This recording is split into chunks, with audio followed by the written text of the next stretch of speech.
dia uri sy malahelo azao ety misy maso iray onena mijery ahy ka tsy atahotrao nangozozo ny finoko fantatro izay ino ako fa na dia uri sy malahelo azao ety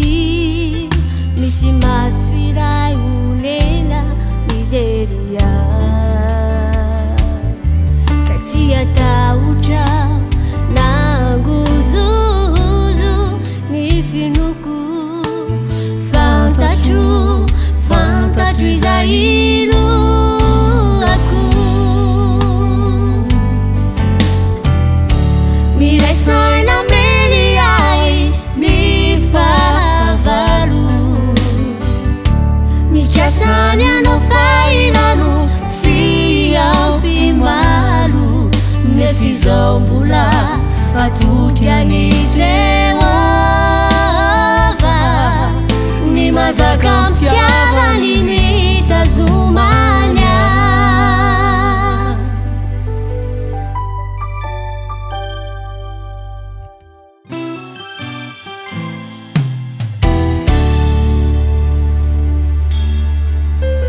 indreo ny raha fiko fa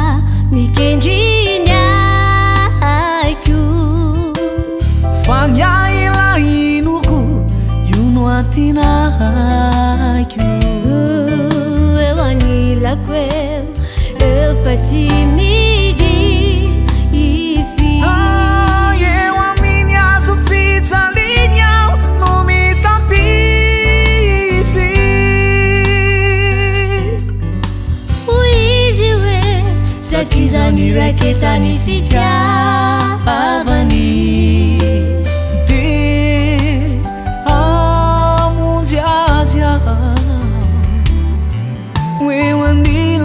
izy rasendraka uriny foko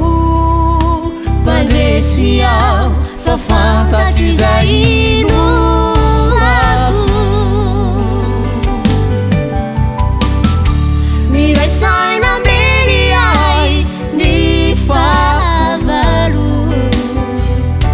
mikasany anao fahinano sy ampimalo nefizao mbola toky an'itreova ny mazaka mpitiavany ny tazomany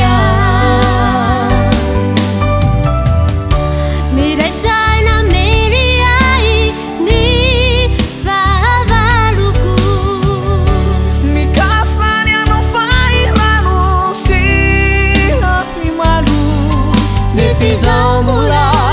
atoky an'itreova ny mazaka mpitiavany ny tazomany fa na dia uri sy malahelo azao ety misy maso iray onena mijery ahy